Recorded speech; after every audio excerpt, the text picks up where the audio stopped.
Radio France et France Télévisions viennent de corriger des propos tenus par l'une de leurs journalistes à propos du maire de New York, Zoran Mamdani, dans une interview où Manuel Bompard réagissait à la polémique américaine. Il est ouvertement pro-palestinien et il a repris en son temps un slogan, le slogan mondialiser l'intifada, en clair, faire la guerre aux juifs partout dans le monde. Et quand on lui demande de condamner le 7 octobre, et bien souvent il botte en touche, il répète que le problème c'est l'occupation d'Israël. Est-ce que ça ne vous choque pas? Il y a 3 fausses informations dans ce que vous venez de dire.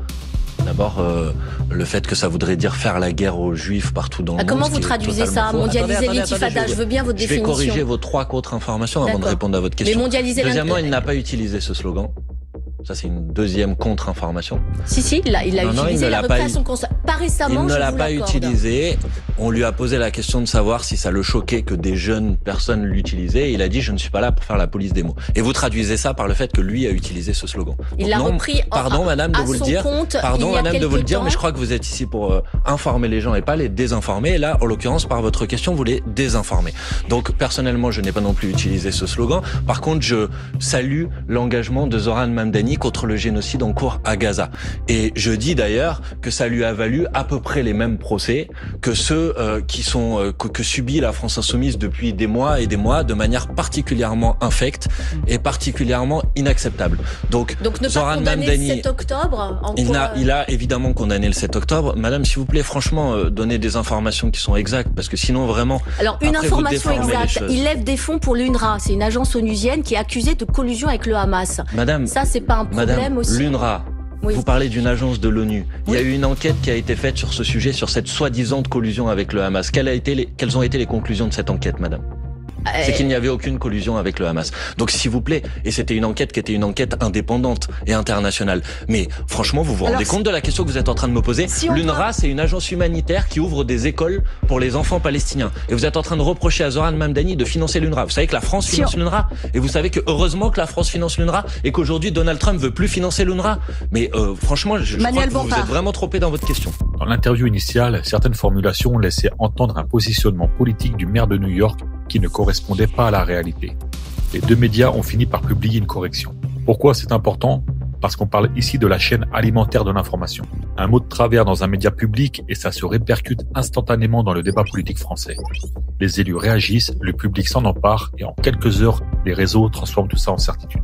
Ce genre d'erreur rappelle la responsabilité énorme des journalistes, surtout lorsqu'il s'agit de politique internationale mêlée aux débats nationaux. Et ça montre à quel point chaque mot compte dans une période où la confiance envers les médias est déjà fragile. Pour nous citoyens, ça renforce une chose: toujours vérifier, toujours croiser et surtout ne pas confondre vitesse et vérité. On passe maintenant à l'international avec une analyse intéressante publiée aujourd'hui sur l'Algérie. Selon plusieurs observateurs et un papier relayé par Courrier International, le pays serait peut-être en train de se détacher progressivement de ce qu'on appelle le conflit mémorial avec la France. Depuis des décennies, la mémoire de la guerre d'Algérie structure une partie importante des discours politiques, des tensions diplomatiques et même de la manière dont les 2 nations se perçoivent. Mais la nouvelle génération algérienne semble moins centrée sur cette mémoire conflictuelle. Si cette évolution se confirme, elle peut ouvrir une nouvelle page dans les relations franco-algériennes. Moins d'affrontements symboliques, plus de discussions concrètes. Économie, mobilité, éducation, coopération culturelle. Et ça touche directement la France, les diasporas, les jeunes franco-algériens, les politiques migratoires et même la manière dont on enseigne l'histoire. C'est une question évidemment extrêmement importante. Pour y répondre, je parlerai d'abord d'une sorte d'espace mixte franco-algérien fort de plusieurs millions de personnes. Vous savez, l'Algérie a été française pendant 132 ans, c'est considérable, ce qui fait qu'à la fin de l'Algérie française, près d'1 million d'Européens d'Algérie sont venus s'établir en France. Il y a une immigration algérienne en France qui a démarré il y a fort longtemps. L'année prochaine, par exemple, pour vous donner une idée, en 2026, eh bien, on va commémorer le centenaire de la création d'une association qui s'appelle l'Étoile nord-africaine. C'était en 1926, il y a 100 ans. Ça veut dire que les immigrés algériens en France sont présents sur le territoire français depuis fort longtemps et ils se sont développés pendant cette immigration, pendant la guerre d'indépendance algérienne, puisqu'on est passé de 200 000 à 400 000 personnes.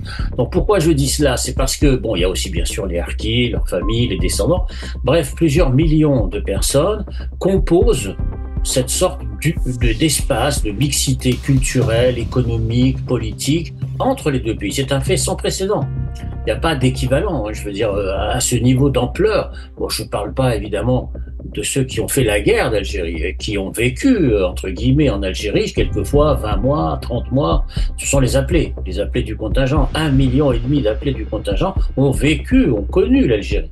Donc, vous voyez, ça fait des populations qui sont directement concernées par cette histoire, hein, et qui ont créé cet espace mixte. Et puis, au fur et à mesure des générations depuis 60 ans, il y a eu aussi, bien sûr, ce qu'on pourrait appeler les franco-algériens, c'est-à-dire ceux qui ont des parents ou des grands-parents algériens, qui sont français, bien entendu, et qui veulent à la fois rester fidèles à la mémoire de leurs parents, grands-parents, tout en étant profondément et en se vivant profondément comme français. Bon, on l'a vu notamment, par exemple, parce qu'on a appelé la marche pour l'égalité en 1983. D'ailleurs, la bande dessinée que j'ai faite commence par là, d'ailleurs, hein, par cette marche pour l'égalité. C'est-à-dire qu'en fait, il y a entre la France et l'Algérie, indépendamment, et vous avez raison de le souligner, indépendamment j'allais presque dire des raisons d'État, des rapports d'État, il y a tout un ensemble humain extrêmement dense entre les pays. Et puis, il faut ajouter à cela d'autres éléments. D'abord, il y a beaucoup de villes françaises qui sont jumelées avec l'Algérie, ça on ne le sait pas, mais c'est vrai, il y a beaucoup de villes françaises qui depuis très longtemps pratiquent le jumelage, les échanges qui existent entre, disons, la jeunesse notamment, ça c'est très, très important. Et puis, il y a tout le travail universitaire. Personnellement, moi j'ai commencé à travailler sur l'Algérie en 1974, quand j'ai fait ma biographie de Messali, Hadj, que j'ai soutenu en 1978, donc faites le calcul, ça fait 50 ans. Donc pendant toutes ces années, bien entendu, il y a eu des colloques entre Français et Algériens, universitaires. Un pays qui revisite sa mémoire, c'est un pays qui redessine son avenir. Et ça, pour la diplomatie, c'est une tectonique silencieuse mais puissante. Pour terminer, un point citoyen qui relie nos deux premiers sujets. D'un côté, une erreur médiatique qui se corrige tardivement, de l'autre, un pays qui repense la manière dont il raconte son passé. Les deux questionnent la même chose. Comment fabrique-t-on le récit collectif? Qui pose les mots? Qui décide du cadre? Qui façonne la perception du public? Dans un monde saturé d'informations, notre force à nous citoyens, c'est de rester lucide. Quand on lit une info, demandez d'où ça vient, qui parle, quel intérêt, quelle source indépendante dit la même chose ou le contraire. On ne peut pas changer le bruit autour de nous, mais on peut décider d'écouter avec attention. C'est exactement ce qu'on essaie de faire ici, chaque soir. Voilà pour cette édition du jour. Merci d'être là, merci pour votre fidélité et vos retours. Si ce format vous aide à y voir plus clair dans l'actualité politique, abonnez-vous, activez la cloche et partagez la vidéo autour de vous. Vous pouvez également nous aider à financer ce média et à financer nos travaux. Pour ça, rendez-vous sur la page Tipeee en premier commentaire épinglé sous cette même vidéo. On se retrouve demain à 20h pour une nouvelle édition. Bonne soirée à tous.